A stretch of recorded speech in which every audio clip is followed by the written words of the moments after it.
A letter disappeared without a trace. Its secret could change everything. Welcome to Rust Evidence. I am your host, Silas Wren. Tell me, where are you listening from today? I love hearing from you. Now let's begin. The morning had the damp heaviness of early spring in Paris. Rain had fallen through the night, leaving the cobblestones slick and the air smelling faintly of coal smoke and wet stone. From his office window, Chief Inspector Maigret could see the Seine moving sluggishly under a low grey sky. He wasn't working. Not yet. He sat behind his desk with a pipe between his fingers, unlit, simply turning it idly as though the smooth wood might bring him clarity. A pile of reports sat unopened. The phone had not rung. There was no urgent case, only the usual dull rhythm of routine police matters. Maigret had risen early that morning and taken his time walking from Boulevard Richard Lenoir to the Quai des Orfèvres. He had stopped, as he often did, at a small café near Saint-Michel. The waiter knew him well enough not to speak much. A nod, a steaming cup of coffee, a croissant left on the plate.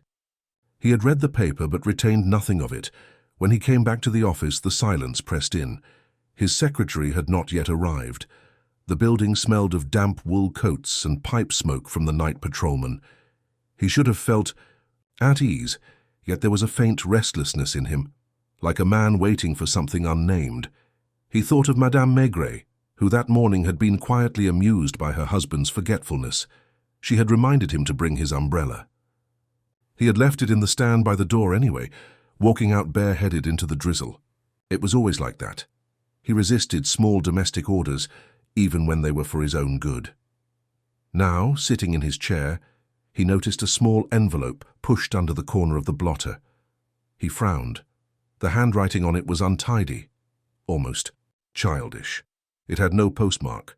Someone had slipped it there while he was away. He turned it over once, twice, then tore it open with the deliberate care of a man who never hurried. Inside was a single sheet of cheap lined paper. The words were written in blue ink, slanting unevenly. Chief Inspector, something terrible has happened. I cannot go to the police openly. If you read this, please come to 12, Rue des Trois Frères. Montmartre, I beg you. It concerns a letter, one that must not be lost. There was no signature, no date. Only the faint trace of a trembling hand. Maigret leaned back heavily in his chair. He lit his pipe at last, the smoke curling slowly in the stillness of the office. A request like this did not look official. There was no crime in it yet. It could be the rambling of a neurotic or a childish trick. And yet, he felt the familiar tug. Not the thrill of a case, but the quiet insistence of human distress. Somewhere in the streets of Montmartre, someone had taken the trouble to find him, to place this in his path. The vanished letter. He didn't know why the phrase unsettled. After a long pause, he rose, put on his heavy coat, and reached for his hat. He did not tell anyone where he was going. He left the office quietly, his footsteps echoing in the corridor, and stepped once more into the drizzle that blurred the outlines of Paris. The day, it seemed, had chosen for him. Maigret left the Quai des Orfèvres without a word to anyone, crossing the Pont Saint-Michel with his collar turned up against the drizzle. Paris had the washed-out look of a city half asleep, the grey sky pressing low upon the roofs. He walked with the slow, steady gait of a man who never hurried, but always arrived where he intended.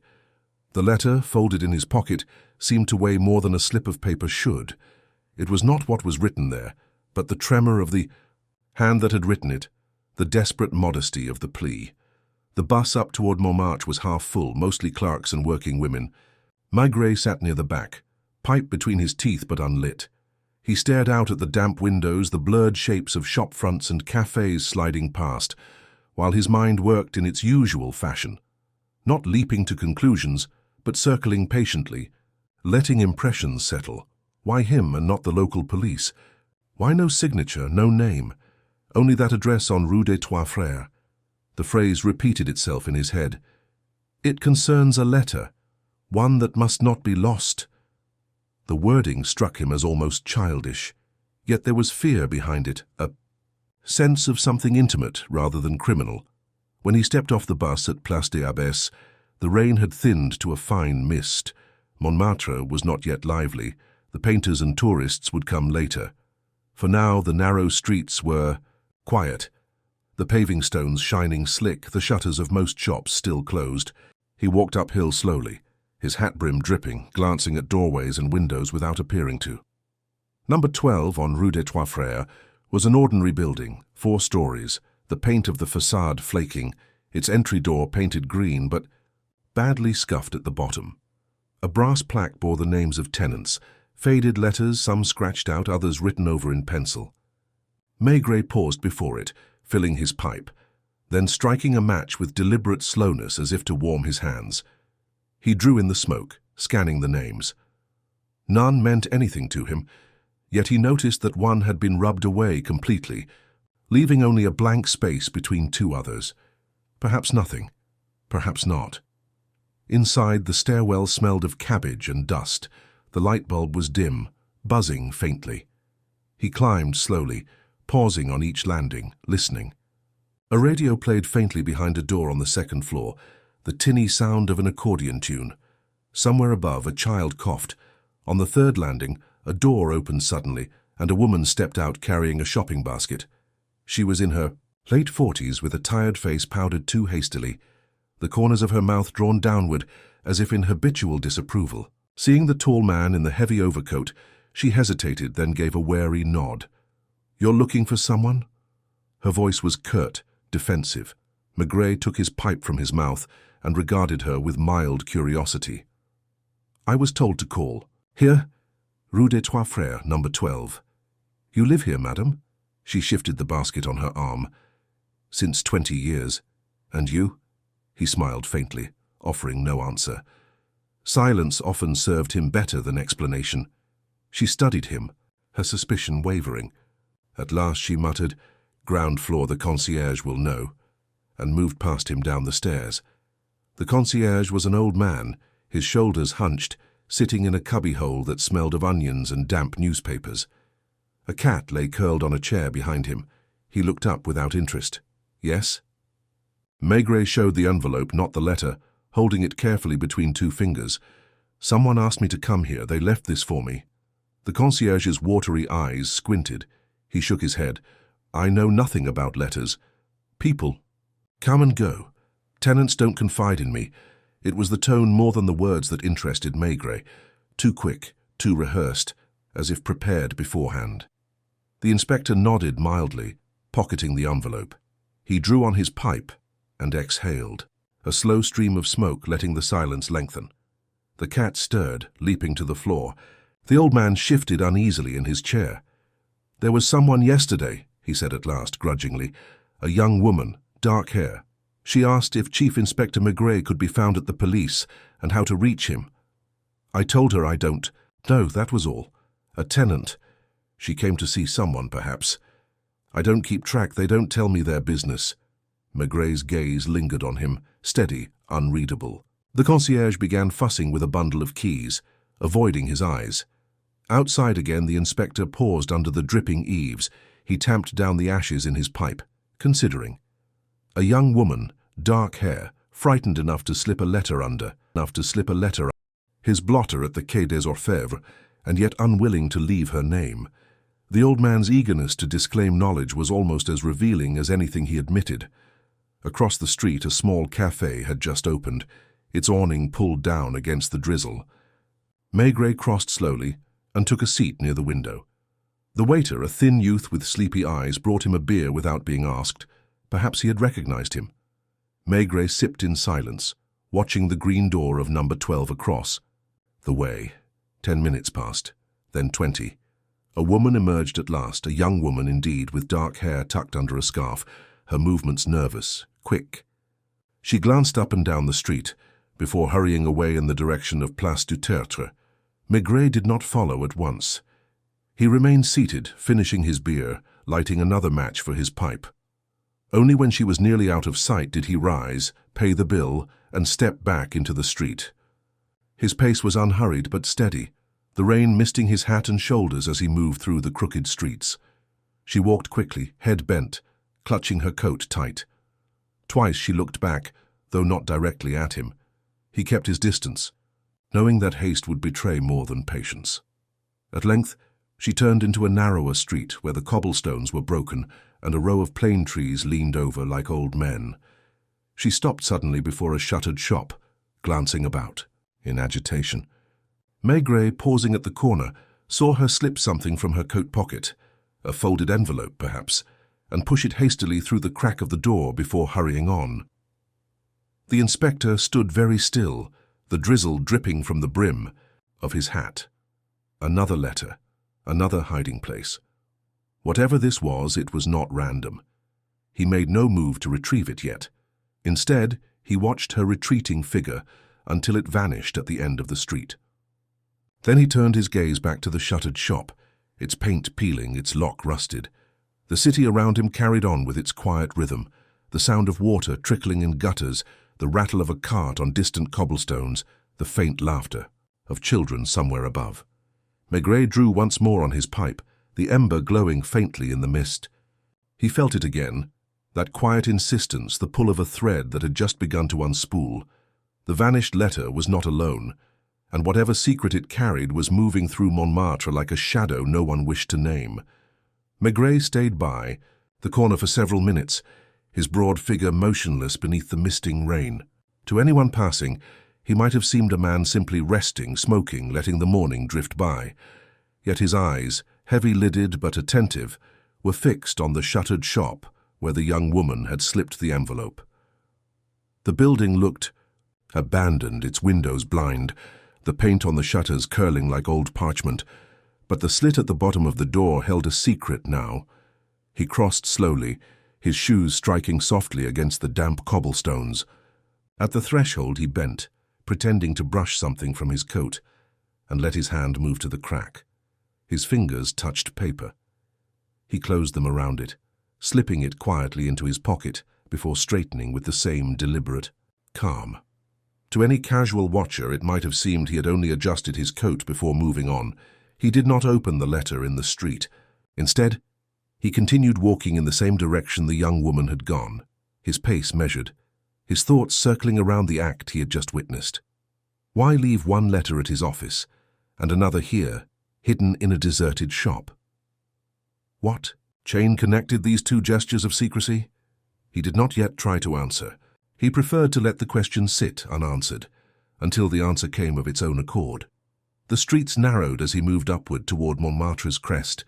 The drizzle thickened, and the smell of damp stone filled the air. A bakery had just opened, and warm air carrying the scent of fresh bread escaped into the street. Maigret paused, bought a small roll, and stood beneath the awning as he bit into it. Ordinary acts always steadied him. They allowed his mind to work in the background, slowly, steadily, like a mill grinding grain. He saw the young woman again, not near, but in the distance, her scarf pulled tighter now, her step quickening as, though she feared pursuit, she vanished into a narrow alley. Maigret made no attempt to follow this time. The point was not to catch her, not yet. The point was to understand. When at last he found a quiet cafe on a side street, he entered, ordered a calvados, and settled at a small table near the back. The place was nearly empty, only a man reading a newspaper by the window and the proprietor polishing glasses. The inspector set his hat on the chair beside him, pulled the envelope from his pocket, and unfolded it with the same patience he applied to everything. The handwriting was the same as the first note, unmistakably, the uneven slope, the faint tremor. But this time the words were shorter, more urgent. "It is not safe, they are watching me. The letter must not be found. Forgive me. No name, no clue beyond fear itself." He studied the strokes of ink, imagining the hand that had written them, the pressure of the pen hesitating at certain points, the hurried ending. It was less a message than a confession of dread. Maigret let the paper rest on the table. He stared at it, then at the rain-blurred street outside. Someone was afraid, perhaps of something banal, perhaps of something grave. He thought again of the concierge's reluctance, of the powdered woman on the stairs, of the rubbed-out name on the tenant's plaque. Threads were there, but they had not yet tied themselves together. He finished his calvados in one slow swallow, then pocketed the letter. Back on Rue des Trois Frères, he chose not to enter the building again. Instead, he walked past it twice at different intervals, observing without seeming to. A man in a grey overcoat came out once, pausing to light a cigarette before disappearing into the drizzle. An old woman shuffled in with a basket of groceries. Ordinary tenants, nothing remarkable. But the green door seemed to hold its own silence, as though the walls concealed whispers that did not want to be heard. Toward noon, Maigret returned to the Quai des Orfèvres. His coat was damp, his shoes left dark traces on the worn steps of the police building. In his office, he closed the door, lit his pipe, and finally laid both letters side by side on the blotter. The difference between them was striking. The first had been almost formal in its appeal, as though carefully planned. "If you read this, please come." The second was a gasp of panic, dashed off without thought. Something had shifted between the two moments of writing. Something had driven the writer from measured desperation to raw fear. He leaned back, blowing smoke toward the ceiling, letting his thoughts wander over what he had seen. The young woman was clearly at the heart of it. Dark hair, nervous gestures, a tendency to glance behind her. She was not merely frightened, she was hiding something. The vanished letter, whatever it was, lay at the center of her agitation. Maigret did not feel the urge to summon his men or search the building. Not yet. The case was not ready for that kind of intrusion. Too much depended on nuance, on the gradual revealing of character. He knew from experience that pressing too hard at the start often destroyed the very thing one needed to see. So he sat for a long while in his office, pipe smoke curling around him, his heavy hands resting on the desk. He thought of Madame Maigret, likely preparing lunch at home, perhaps expecting him. He would be late again. She never complained, only gave him that patient smile that both comforted and reproached him. At length, he reached for the telephone and dialed a number from memory. "Janvier?" His voice was steady, unhurried. "Do me a favor. Go to Montmartre, Rue des Trois Frères, number 12. Don't ask questions. Just watch. A young woman, dark hair, about 25 or so. If she comes or goes, let me know where she goes. No need to follow closely, just enough to keep her in sight. Yes. That's all for now." He replaced the receiver, tamped down his pipe again, and leaned back. The office was quiet. The hum of the building muffled through thick walls. He felt the slow unfolding of the case settling into its natural rhythm. Outside, the rain thickened once more, streaking the window with blurred lines. The Seine moved sluggishly below, carrying with it the debris of the city, scraps of wood, leaves, a bottle turning lazily in the current. Maigret sat watching it all, patient as ever, knowing that sooner or later the quiet currents beneath the surface would bring something to light. For now the letters lay before him, small scraps of fear, fragile but insistent. They were enough to tell him that somewhere in Montmartre, behind one of those weary facades, a secret waited to be uncovered, and it would not remain hidden forever. The afternoon settled heavily on Paris, with rain thickening into a steady curtain against the office windows. Maigret had not moved for some time. His pipe had gone out, leaving only the faint scent of cooled tobacco, and the two letters remained on the blotter before him, quiet and insistent in their fragility. He was not a man to pace or fidget. He preferred stillness, letting the pieces of a story float into place without force. Yet his mind was far from idle. It worked in the background, circling slowly around the shadow of a young woman, slipping letters into hiding places, as though pursued by invisible eyes. A knock at the door broke the silence. Without waiting for a reply, Janvier entered, shaking the damp from his coat. His expression carried that mixture of curiosity and resignation common to the men who worked under Maigret. They never quite understood why he sent them on errands without explanations, but experience had taught them that in the end, it always led somewhere. "You asked me to keep watch," Janvier said, sitting heavily in the chair opposite. "I stayed near the café across from the building for 2 hours. She came out again around 3 o'clock. Same young woman you described. Dark hair, scarf, nervous way of looking around. And," Maigret's voice was calm, encouraging. Him to continue. "She walked toward Boulevard de Clichy, not quickly, but as if she wanted to be seen by no one. She stopped at a tobacconist's, bought nothing, then crossed to the post office. There she seemed to hesitate. She had an envelope in her hand, but after standing a while, she slipped it back into her bag and left. I followed at a distance. She went into a building on Rue Houdon. Old place, looks like furnished rooms. She hasn't come out since. Maigret nodded slowly, tamping down the ashes in his pipe, though he did not bother to relight it. A boarding house on Rue Houdon, that already painted a picture in his mind.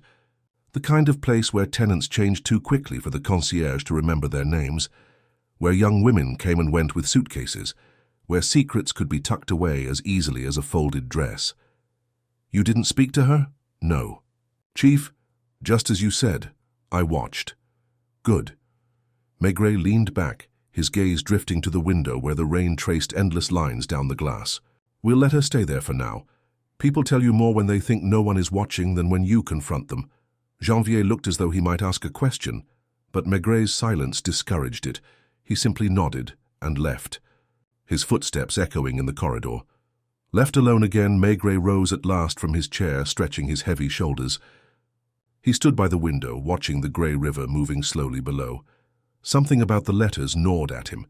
They were not pleas for help in the ordinary sense. They carried no accusation, no direct mention of a crime, only fear. Fear and secrecy.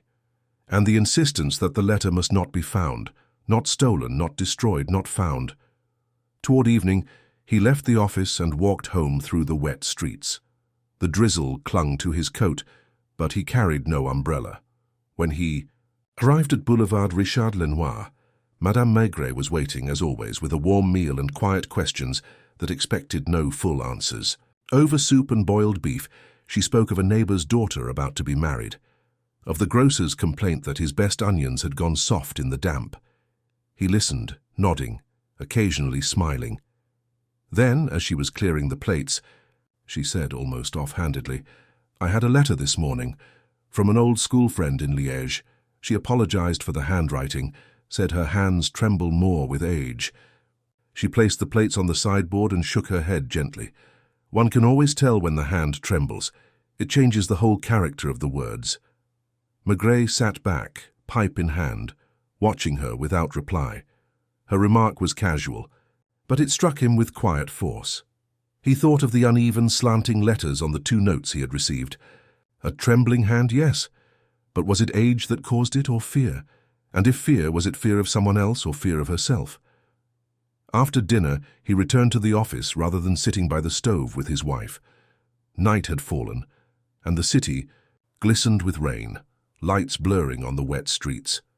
In his office, he laid the 2 notes side by side again. He took a magnifying glass from his drawer, not for fingerprints or any such nonsense, but to study the strokes. The first note was deliberate, though shaky. The second almost collapsed into itself, hurried, the ink darker where the pen had pressed too hard. It was the writing of someone not merely nervous, but on the edge of breaking.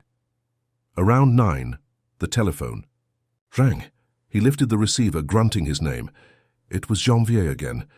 She's still at Rue Houdon, Chief. I asked around. The concierge says she rented a room 3 days ago, paid in cash. Calls herself Mademoiselle Lefebvre. Doesn't speak much, keeps to herself. Did she receive visitors? None that anyone saw, but one of the tenants says she spends a lot of time staring out the window as if waiting. Maigret thanked him, hung up, and filled his pipe once more. He imagined the young woman, sitting in a cheap room with faded wallpaper, clutching letters she dared not send, writing pleas she dared not sign. Who was she waiting for? Not the police. Someone else. Perhaps the owner of the letter, she insisted, must not be found. He felt the pull again, the slow tightening of the thread. There was no murder yet, no theft, nothing the magistrate would call a case. Only a human being circling around her own fear, leaving traces for him to follow. That was enough. Maigret stayed at his desk late into the night, the glow of his lamp reflected faintly in the rain-streaked glass. He made no notes, filled no reports. He simply sat, heavy and patient, letting the silence surround him. He knew that if he waited long enough, the people bound to this secret would begin to reveal themselves, not with evidence but with gestures, contradictions, the little cracks through which truth always seeped. By midnight he rose, stretched, and put on his coat again. He walked slowly out of the Quai des Orfèvres into the darkened streets, the rain now reduced to a fine mist.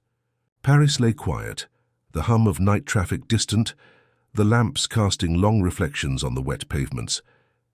He turned his steps toward Montmartre once more, toward Rue Houdon, not with the urgency of a pursuer, but with the patience of a man willing to wait outside a door for hours if necessary. The case, whatever it was, had begun to breathe, and Maigret knew that soon enough someone's silence would break. The streets of Montmartre were hushed at that hour, the mist clinging low, dimming the gas lamps into halos of yellow. Maigret walked without haste, his coat collar raised, pipe unlit between his teeth. He knew the city too well to be unsettled by its nighttime silences. The Rue Houdon lay ahead, a narrow street where facades leaned tiredly against one another, and where every sound seemed amplified by the stillness. He found the building Janvier had described easily enough, an old boarding house with a cracked doorway and peeling paint, the kind of place where lives overlapped without ever truly touching. He stood across the street, partly in shadow, watching. A faint light glowed on the second floor. Someone had drawn the curtains, but left them a little ajar, and every so often the silhouette of a head passed by. She was awake then, restless, pacing in that small rented room. Maigret did not move closer.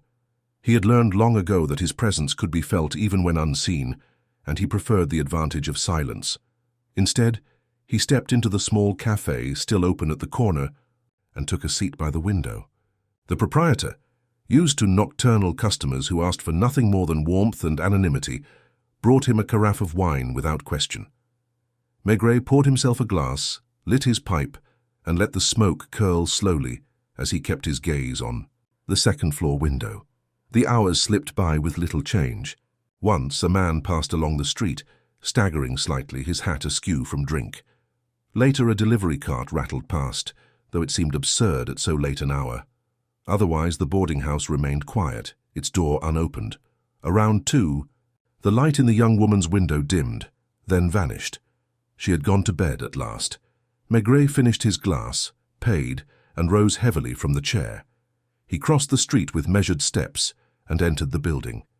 Inside, the air was thick with the familiar odors cabbage, damp wool, and stale tobacco. He found the concierge's nook, where a small lamp burned dimly. The concierge himself, a stooped man with a face like parchment, stirred at Maigret's presence. "It's late," he grumbled, rubbing at his eyes. "Not too late," Maigret replied evenly. He did not bother with his name. He knew from experience that even those who pretended ignorance usually recognized him sooner or later. He took a slow draw on his pipe, letting the silence press until the old man shifted uneasily. "You want a room?" "No. Information." The concierge's lips pressed together. For a moment it seemed he might refuse. Then, as often happened, he caved under the weight of Maigret's quiet gaze. "Mademoiselle Lefebvre?" Maigret nodded. "She came 3 days ago. Small suitcase, paid cash for the week. Said nothing of herself. I've seen her little since. Comes and goes at odd hours. Nervous type, if you ask me." "She received letters?" The old man hesitated, scratching at the stubble on his jaw. "1, perhaps 2. Hand-delivered, not. By post. Slipped under the door. I didn't see who brought them." "Visitors?" "None that I noticed."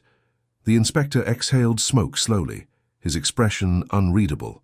He asked no more. Pressing further would yield nothing. The concierge had already said more than he wanted to. Maigret left him to his mutterings and climbed the stairs, his heavy tread deliberate but not loud. On the second landing he paused, looking at the door behind which the young woman lay. No sound came from within. He did not knock. It was not time. Instead he stood for a full minute listening, the silence thick around him before turning back down the stairs and out into the night. By the time he returned to Boulevard Richard Lenoir, dawn was brushing pale light against the sky. Madame Maigret, half awake, murmured something as he slipped off his coat. He sat at the kitchen table, poured himself a small glass of eau-de-vie and lit his pipe again. His wife's gentle breathing filled the quiet apartment. He thought of the girl alone in her narrow room and of the 2 letters on his desk. Something bound her tightly to them, as though the weight of her fear rested in each stroke of ink. Later that morning, back at the Quai des Orfèvres, Maigret found Janvier waiting with fresh observations. She didn't leave the house this morning, Chief. Curtains drawn, no sign of movement. I spoke again with one of the tenants. They say she avoids everyone, barely speaks. But yesterday afternoon, before I followed her, someone was seen loitering nearby. A man, middle-aged, heavy coat, hat pulled low. He didn't go into the building, only watched. When asked what he wanted, he walked away without a word. Maigret absorbed this with the same outward calm as always, though the detail settled into place like another stone in a wall. A watcher. Perhaps the reason for her fear. Perhaps the shadow behind her letters. Did anyone recognize him? No. Stranger to the house. Maigret nodded slowly. He tamped his pipe, leaned back and closed his eyes a moment. A young woman hiding, watched by an unknown man. Letters she dared not send, yet desperate enough to slip into his hands. It was not evidence, but the shape of something beginning to emerge. That afternoon, he walked once more through Montmartre, pausing at shops, nodding to children playing, in the wet streets, seeming no more than a large man enjoying a stroll. But his eyes took in details others missed, the way the tobacconist's girl looked up too quickly when asked about letters, the hesitation of the postmistress when he inquired if Mademoiselle Lefebvre had come there often. Both women gave little away, but their small betrayals were enough. She had tried to post something, perhaps the vanished letter itself, and someone had stopped her, one way or another. When evening fell, Maigret did not return to his office. Instead, he remained in Montmartre, keeping to the shadows near Rue Houdon. The rain had eased, leaving the air heavy with damp stone and chimney smoke. Around 7, the young woman emerged, wrapped tightly in her scarf, clutching her coat. She moved quickly, almost running, her eyes darting to either side. And behind her, as Janvier had said, a man appeared. Broad-shouldered, heavy-set, walking with the slow assurance of someone who knew she would not escape. Maigret did not step forward. Not yet. He followed at a distance, the three of them moving through the narrow streets in a line drawn by fear. The case, he thought, was no longer waiting. It was beginning to breathe aloud. The young woman's hurried steps echoed against the slick stones, sharp and uneven, while the man's heavier tread followed with unhurried certainty. They passed beneath the dim street lamps of Montmartre, where light fell in broken pools on the wet pavement, and disappeared briefly into the shadow of a row of shuttered shops. Maigret kept far enough behind to remain unnoticed, his large frame blending into the night with surprising ease. He knew these streets, their turns and corners, the way they muffled or carried sound. The rain had thinned into a fine mist again, softening the outlines of everything. She turned suddenly into a side street, narrow and steep, lined with worn facades where curtains trembled slightly at the movement below. Her pace quickened, almost a run, her scarf slipping loose as she clutched her coat tighter. The man followed, steady and relentless. He did not need to rush. She was leading herself into whatever trap he had set simply by her fear. Maigret stopped, at the corner, lighting his pipe as though he were no more than a passer-by seeking shelter. The flare of the match illuminated briefly his calm, heavy features before the glow subsided into smoke. He exhaled slowly, his eyes never leaving the curve of the street ahead. The woman reached a door, wood swollen from damp paint peeling, and fumbled with the latch. She pushed it open at last and slipped inside, closing it quickly behind her. The man slowed, paused in the middle of the street. He looked up once, as if listening to the silence, then moved on without approaching the door, disappearing into the night with the same deliberate pace. Maigret waited. A full 5 minutes passed before he crossed the street and examined the door. It opened into a stairwell, dark and narrow, with the faint odor of mildew. He listened for movement, but heard nothing, only the distant hum of the city beyond. He climbed slowly, his hand grazing the banister polished smooth by years of use. On the second landing, a faint light glowed beneath a door. He did not knock. He stood there a long moment, listening. A soft sound came from within, a rustle. Then the muffled scrape of a chair. He cleared his throat gently, not loud, but enough to announce himself without threat. Silence followed. Then the door opened a crack, and the young woman's pale face appeared, eyes wide, breath quick. When she saw him, her lips parted in confusion, perhaps even relief. She opened the door fully. "You," she whispered. "You followed me." Maigret removed his hat, stepping inside. The room was small, poorly furnished, the wallpaper faded and stained with damp. A suitcase lay half open on the bed, clothes spilling out in disorder. On the table sat sheets of paper, an inkwell and envelopes, some sealed, some torn, as though she had written and rewritten letters she could not bring herself to send. He closed the door gently behind him. "I didn't follow you," he said, his voice calm, almost weary. "But I've been waiting for you to speak to me." Her hands trembled as she gathered the papers, pressing them to her chest. "I cannot. I've already said too much. It's dangerous." Maigret lowered himself heavily into the only chair, filling the small room with his presence. He did not question her at once. Instead, he lit his pipe, letting the smoke drift, his silence pressing softly against her panic. At last, she sank onto the edge of the bed, her dark hair falling loose around her face. "They told me not to write. They told me to forget. But I couldn't. I thought if you knew, if someone outside knew, it might save me." "Who told you?" His tone was mild, without urgency. She shook her head violently, as if the question itself carried danger. "I cannot say. You saw him, didn't you? The man in the street. He follows me everywhere. If I speak, it will be worse." Maigret studied her for a long moment, the tremor in her hands, the way her eyes darted to the door, the half-packed suitcase. She was not inventing her fear. It had rooted itself deeply, like a sickness. He leaned forward slightly, resting his elbows on his knees. "There was a letter," he said quietly. "The one you wrote about. What was in it?" Her lips trembled. She pressed the papers tighter to her chest. "It's not mine. It was never mine. I only found it.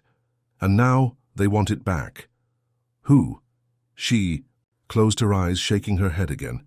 A tear slipped down her cheek, and when she spoke, her voice was barely audible.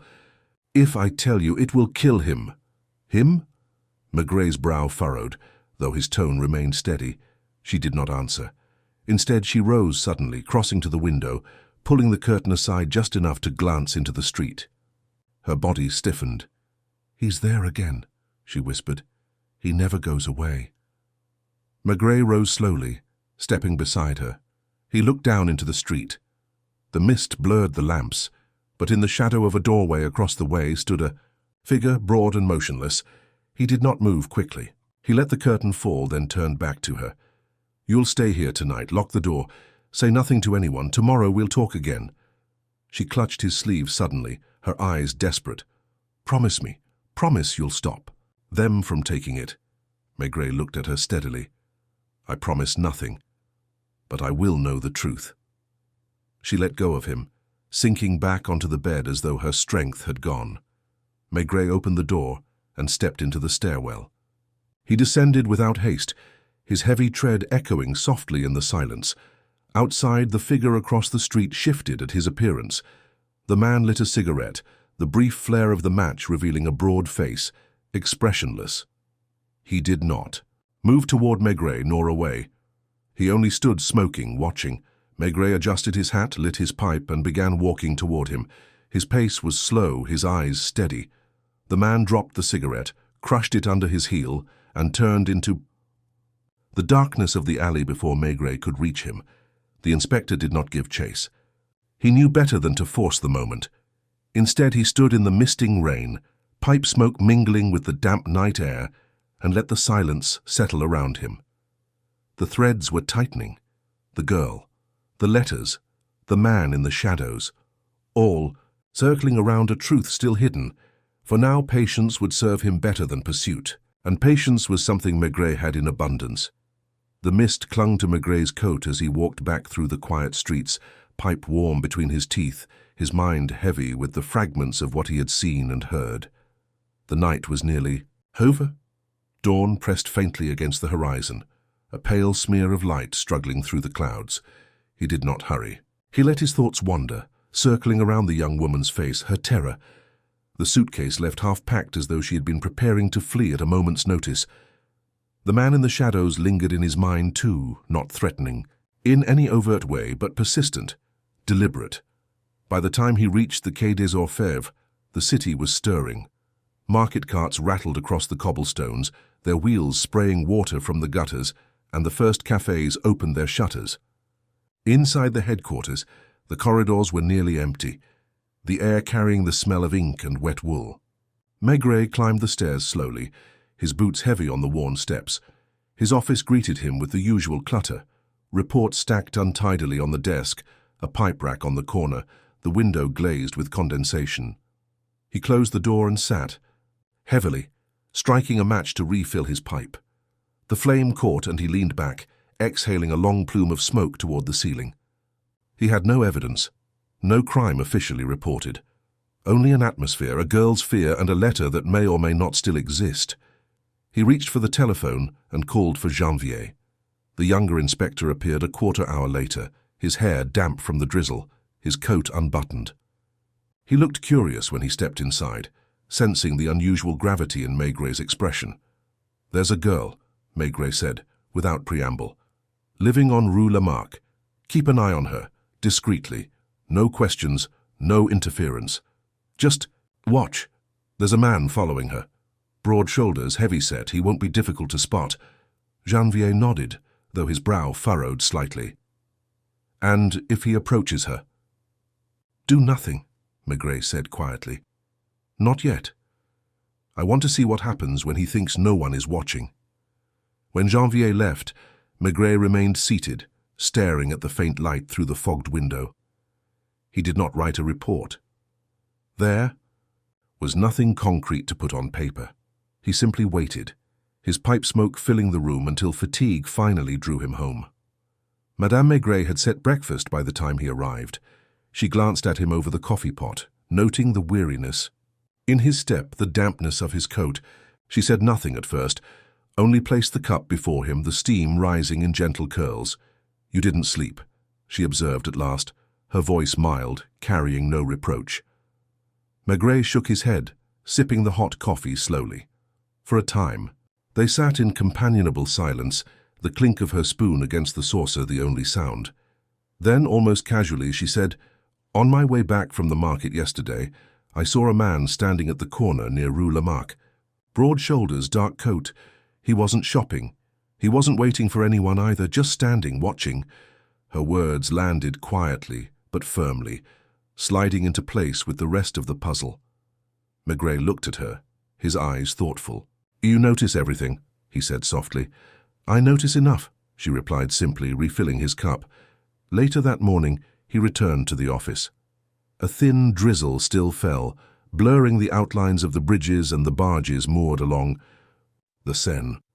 The day unfolded in its usual bureaucratic rhythm. Papers shuffled, telephones rang, colleagues passed with greetings or complaints. But Maigret's mind stayed fixed on the Rue Lamarck, on the girl and the letter that seemed to weigh heavier than its paper should allow. Toward noon, Janvier telephoned. His voice was calm, but edged with quiet urgency. "She didn't leave the apartment all morning, Chief. But the man, he's been there. Across the street. Same doorway, barely moved. He isn't hiding." "Good," Maigret murmured. "Stay with it." He hung up, leaning back in his chair. The pieces were aligning, though not yet clearly. The letter, vanished, hidden, or stolen, had become a shadow binding these people together. The girl's fear was real, the man's persistence was deliberate, and yet there was no open act, no crime that could be named. Only pressure, building quietly. In the afternoon, Maigret went himself. He walked the streets of Montmartre with the unhurried step of a man who belonged, his heavy coat unremarkable among the passers-by. When he reached Rue Lamarck, he paused at a tobacconist's on the corner, purchasing a fresh packet of tobacco. From there he could see the opposite side of the street. The man was still there. Hat low, coat collar turned up, broad frame set against the wall as if rooted. Maigret lit his pipe and smoked slowly, observing. The man did not fidget. His patience matched Maigret's own. Passers-by came and went, but he remained steady as a post. Finally, Maigret crossed the street.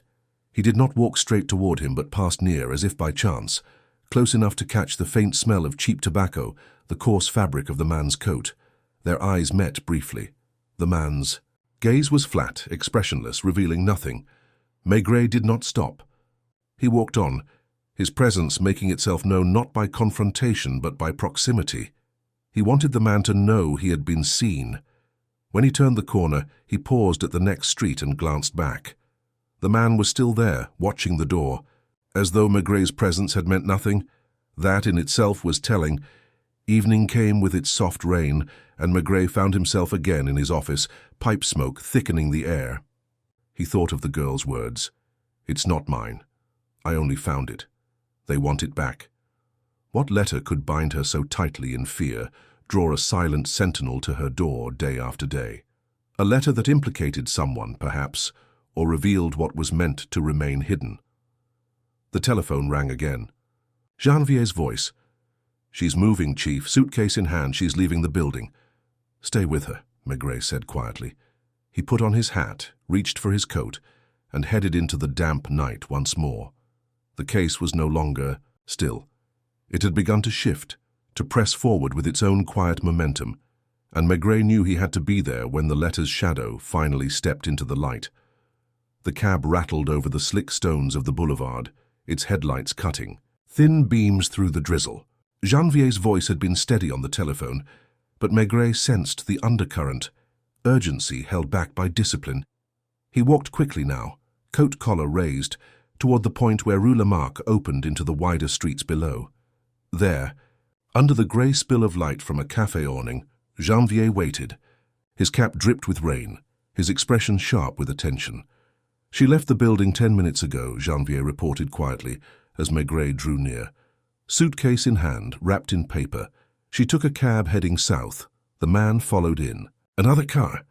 Maigret nodded, not surprised. He signaled for a taxi and the two inspectors climbed in. The driver turned his head expectantly. "Quai de la Râpée," Maigret said simply. The car lurched forward, weaving through the damp streets. Through the window, Maigret watched the blurred facades slide past, closed shops, cafes half filled with late lunch patrons, umbrellas bobbing against the rain.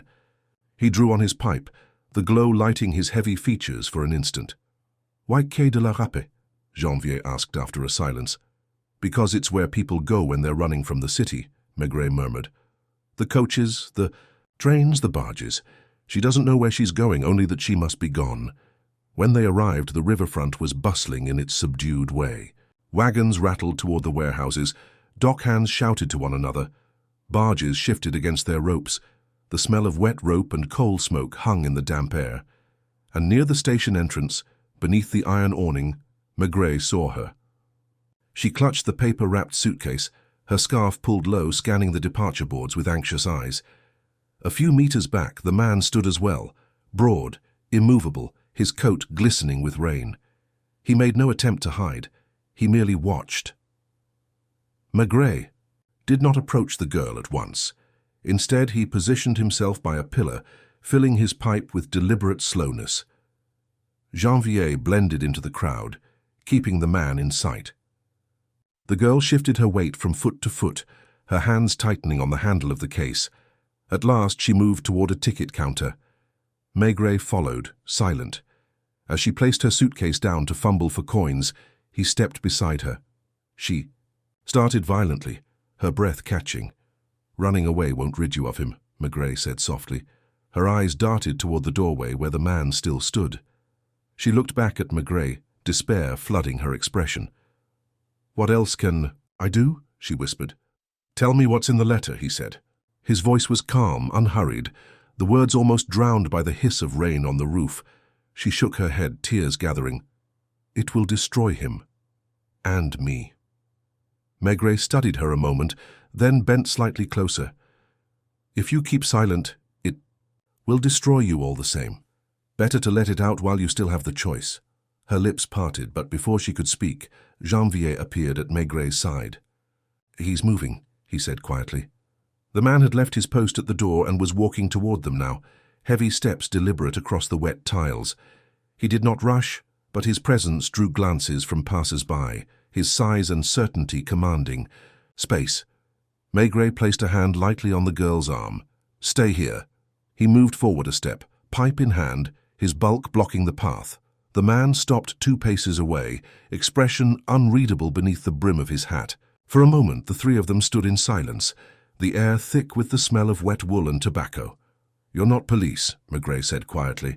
The man's jaw tightened almost imperceptibly, but he gave no answer. "You've been sent to watch her, not to harm her. If that were your task, it would be done already." Still no reply. Only the faint flare of breath in the damp air. Maigret held his gaze steady and unblinking. "Tell your employers they should come themselves. I don't deal with shadows." Something flickered across the man's face, a hesitation, a momentary crack in the wall of silence.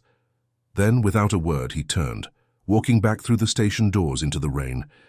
The girl sagged against the counter, her suitcase forgotten at her feet. Maigret returned to her side, lifting it easily in one hand. "You won't leave Paris tonight," he said. "Not until I know what this is about." She covered her face with her hands, her shoulders trembling. For a long time she said nothing. The noise of the station moved around them, boots clattering, whistles blowing, the murmur of travelers.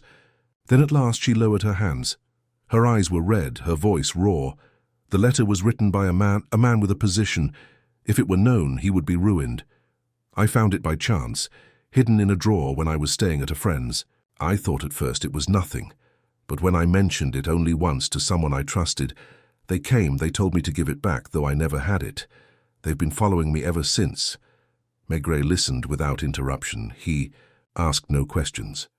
He only watched her as she spoke, letting the words tumble out under the weight of her own fear. "Don't you see, they think I still have it, but I don't. I swear it."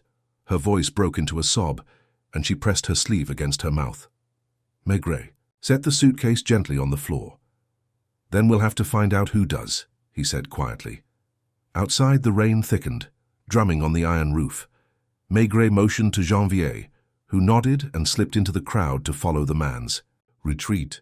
The girl stood trembling, her suitcase at her feet, as Maigret guided her away from the counter, his hand steady on her arm. The letter had not vanished into nothing. Somewhere in the city, its paper lay folded, carrying words sharp enough to drive a young woman to despair, sharp enough to station a silent sentinel outside her door. And Maigret, patient as the rain itself, would follow the trail until it was brought into the open. For now, though, it was enough to lead her out of the station, back into the wet streets, where the faint glow of cafes promised a little warmth. The investigation had entered its next turn, and Maigret felt the weight of it settling on his broad shoulders, heavier than the drizzle soaking his hat. The cafe smelled of damp coats and bitter coffee. The windows fogged quickly, blurring the traffic outside, while the rain ran down in crooked streams. Maigret guided the girl to a corner table, far from the door, and set her suitcase down beside her chair. She sat stiffly, her fingers intertwined, her eyes darting every time the bell above the entrance jingled. He ordered 2 coffees without asking what she wanted. The waiter, a sleepy-looking man in a stained apron, brought them with indifference. Maigret wrapped his thick hands around the cup, letting the warmth seep into his skin. He took his time, inhaling the rising steam before speaking. "You said it wasn't yours," he murmured, his eyes fixed on her rather than his drink. "That you found it." She nodded quickly, her lips pressed tight. "And that when you mentioned it to someone, they came." Her eyes flicked up, startled, then dropped again. "Yes." Maigret leaned back in his chair, pipe clamped between his teeth, though he didn't light it. His silence filled the air between them, heavy and patient. At last she shifted, fidgeting with the edge of her scarf. "It was only a friend," she whispered. "We were talking one evening. I said something foolish, that I had seen words not meant for me. He laughed at first, but then his face changed. He asked questions. Too many. The next day a man was waiting outside my door." "Who was the friend?" Maigret asked softly. Her hesitation was long, drawn out, as if the name itself might summon danger. Finally she breathed. "Pierre Monge. He works at the ministry." Maigret kept his face impassive, though inwardly he noted the weight of the detail. A ministry clerk, perhaps insignificant on his own, but close enough to brush against the edges of power. It gave the vanished letter a sharper outline. Not money, not love alone, something political, administrative, perhaps scandalous. You trust him still? She gave a short, bitter laugh. No, but once I thought I did. The bell above the cafe door rang again. A man in a cap entered, shaking the rain from his coat, and ordered quickly at the counter.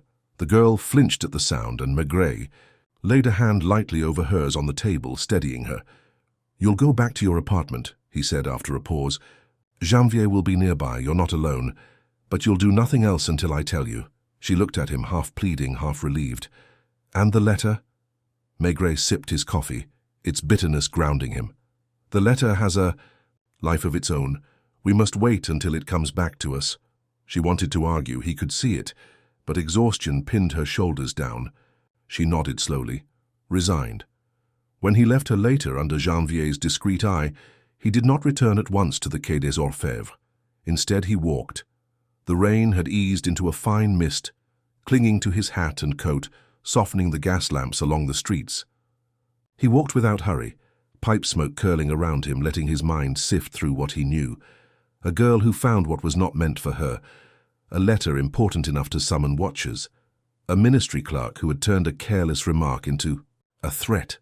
It had the smell of power, of bureaucracy, of men desperate not to be exposed, and Maigret, weary as he was, knew those cases rarely ended with neat arrests.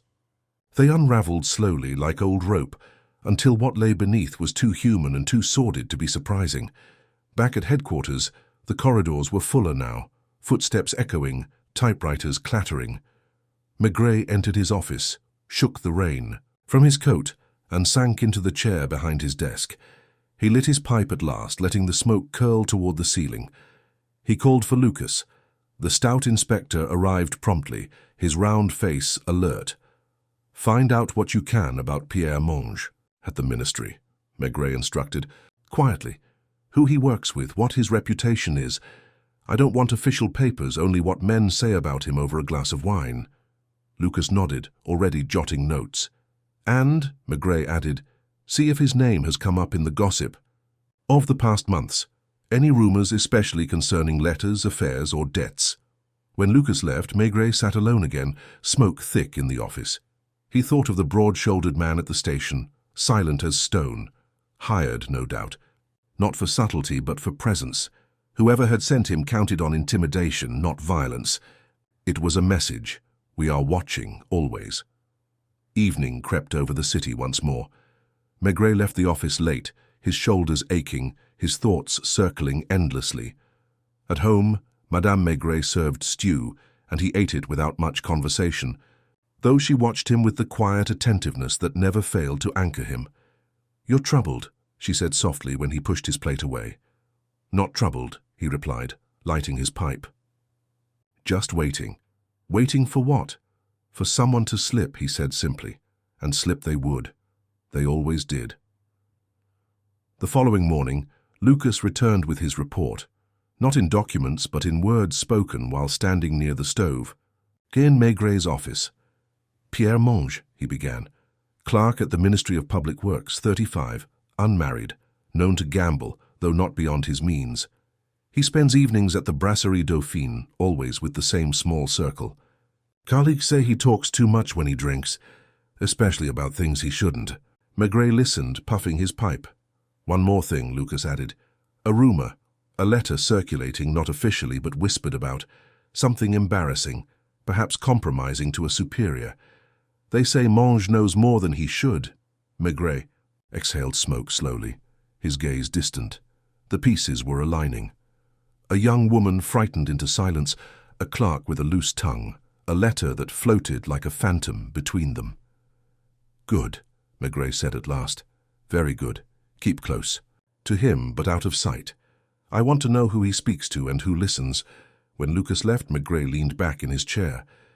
The office was quiet except for the ticking of the clock and the faint murmur of voices in the corridor. Outside, the rain had begun again, fine and steady, blurring the outlines of the city. The letter was drawing its circle tighter, and Maigret, with his patience and his pipe smoke, waited at the center, ready for the truth to emerge from the shadows where it hid. Lucas returned in the late afternoon, with the damp shoulders of a man who had walked too long through Paris drizzle. He carried no papers, only the kind of information that passed from mouth to mouth, never written, never official. He stood before Maigret's desk, speaking in a low, matter-of-fact tone, while Maigret tamped his pipe with the same patience, as if they were discussing the weather. Monge was seen last night leaving the Brasserie Dauphine, Lucas said. Not drunk, but flushed. He wasn't alone. A man joined him, a tall fellow, foreign-looking, though no one could place the accent when he spoke. They walked together toward Boulevard Saint-Germain. Half an hour later, Monge came back alone, pale as chalk, ordered another drink and left without touching it. Maigret drew on his pipe, eyes narrowed under heavy lids. And the foreigner? No one's seen him before, not a regular. Waiter said he had a way of watching the room like he was waiting for someone else to arrive. The inspector let the silence stretch, pipe smoke curling lazily in the air. He had learned long ago that the true weight of information showed itself not in what was said, but in what the pauses concealed. At last he rose, pulled his coat around him, and gestured for Lucas to follow. They walked the wet streets in silence, the sound of their shoes echoing against stone. The city was alive with lights now, windows glowing, cafes steaming with chatter and warmth, umbrellas tilting under the rain. They stopped outside the Brasserie Dauphine, a place Maigret knew well. Inside, the clatter of glasses and laughter. Pressed against the fogged glass, Maigret pushed through the door, his bulk filling the entrance, and the familiar murmur of patrons greeted him. The air smelled of beer and frying onions. He did not announce himself. He rarely needed to. A nod to the waiter, a slow scan of the room, and already tongues loosened. Eyes flicked toward corners where secrets clung. The waiter leaned close when Maigret beckoned him with a tilt of his head. "The tall man?" Maigret asked. "Yes, Chief." The waiter's voice was hushed, eager. "Dark coat, foreign." He ordered cognac, barely touched it, spoke with Monge outside. They weren't friendly, more like business. Monge came back shaking. The man didn't return. "And what did he leave behind?" Maigret asked gently, as though it were natural the man must have left some trace. The waiter frowned, thinking, "Nothing, except—" He hesitated, then slipped a hand into his apron and drew out a small scrap of paper. "I found this under the table after they left." Maigret took it, folding the paper carefully. It was damp, the ink smeared, but a single word was still legible. Neuilly. He put the paper in his pocket and left without further questions. Outside, the rain had slowed, but the air was heavy with the smell of wet pavement. "Neuilly," Lucas said quietly beside him. "Yes," Maigret replied, "but Neuilly is large, too large. We'll wait for Monge to guide us. Wait for Monge." The next morning, Janvier reported from his post outside the girls' building. Monge had visited her. Not long, barely 20 minutes, but he left looking troubled. The girl remained inside, curtains drawn, her silhouette pacing the room like a caged bird. Maigret listened without interruption, then dismissed Janvier with a nod. He felt the weight of the case settling into its rhythm. Threads were tightening. Someone had pressed Monge, perhaps threatened him, perhaps warned him. The girl was caught in the middle, frightened but silent, and Neuilly hung over them like a signpost half hidden in fog. Later that afternoon, Maigret strolled the ministry corridors under pretense of casual inquiry. Clerks greeted him with nervous politeness, their pens faltering mid-stroke. Whispers followed him.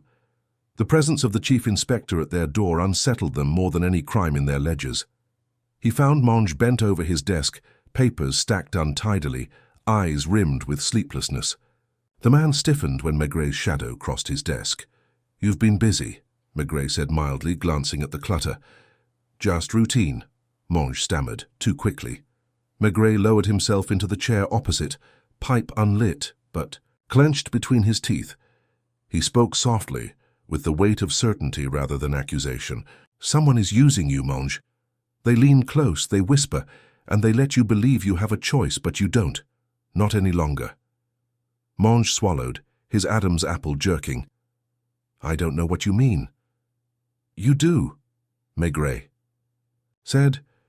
He leaned forward, his voice barely above a murmur. "Neuilly." The word struck Monge like a blow. His pen clattered from his hand. Sweat gathered at his temples. Maigret rose slowly, his presence filling the small office. "We'll talk again," he said, and left Monge trembling behind him. That evening, back at his desk at Quai des Orfèvres, Maigret unfolded the damp scrap once more. Neuilly, a neighborhood of quiet villas and hidden lives, a place where secrets could sleep undisturbed, unless someone like Monge dragged them into the open. He leaned back, pipe smoke curling in the dim light, and thought of the girl's frightened eyes, of Monge's faltering composure, of the silent foreigner who had vanished into rain.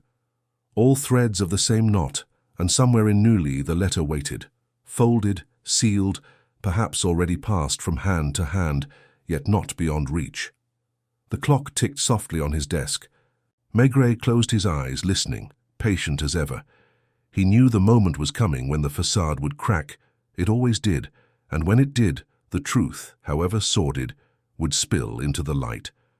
The rain had stopped, leaving the streets of Neuilly slick and gleaming under the early morning sun. Maigret moved slowly along the quiet avenues, coat collar turned up against the lingering chill. The air smelled faintly of wet leaves and garden soil, and the neat villas lining the street seemed to exhale a cautious calm. He had come here not with urgency, but with inevitability.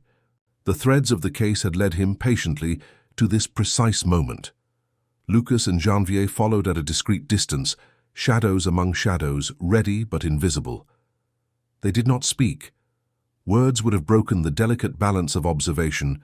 Maigret preferred. At the end of a narrow lane, a modest house bore the weight of a neatly trimmed hedge and a brass letterbox. Maigret stopped.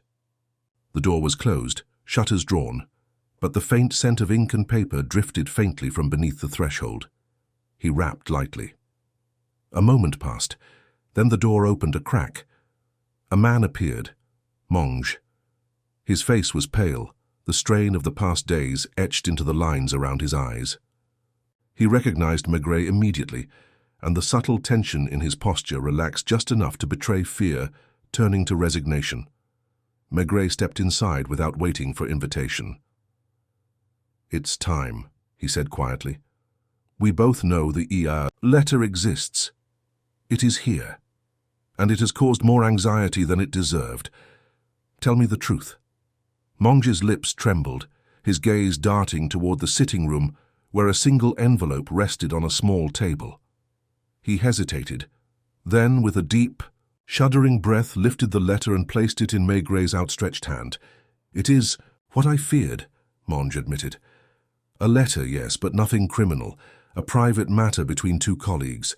Personal complaints, indiscretions, not scandalous in the legal sense, but enough that my superior, a proud man, would have been humiliated if it were seen." Maigret nodded. "And the woman?" "She found it," Monge said, voice low. "By accident. I tried to recover it quietly, without involving anyone else. I panicked. The foreign man, a hired watcher, not dangerous, merely persistent. Someone thought intimidation would ensure compliance. The truth unfolded in quiet, human strokes, not dramatic, not violent, but ordinary fear, pride, and misunderstanding amplified by circumstance."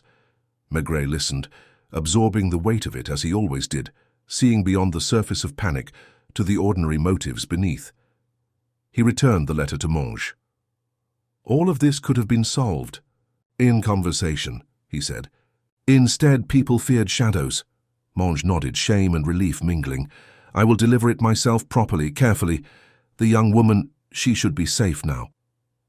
Maigret left the house quietly, stepping back into the misty morning air. The rain had left the pavement sparkling, the gardens damp and fragrant. He walked slowly back toward central Paris, the case resolved not with confrontation, but with the simple revelation of truth. By midday, he found the young woman at her apartment calmer, her eyes less haunted. She had returned the suitcase to its proper place, folded the papers, and for the first time in days she breathed without constant fear. Maigret did not linger long. A nod, a few gentle words were enough. Later, seated in his favorite café, pipe in hand and a warm cup of coffee at his side, Maigret watched the steady drizzle return. The city moved around him, Ordinary, indifferent, alive. The letter had caused its ripple of anxiety, but the resolution was simple. Human error. Human fear, human pride, nothing more sinister. He thought of Monge, the girl, the quiet foreign watcher, the streets of Paris and Neuilly. All had played their parts in a small, slow-burning drama of ordinary lives. And in the end, the truth had been revealed not with fanfare, not with shouting or pursuit, but with patience, observation, and quiet understanding. The tools Maigret trusted above all. He drew deeply on his pipe, letting the smoke curl lazily upward, and thought with a faint smile, not of triumph, but of comprehension, of the small, human patterns that formed the real mysteries of life. Outside, the rain continued, soft and persistent, a gentle witness to the world as it quietly moved forward. The case of the vanished letter was closed, and Maigret, as always, had waited, watched, and understood.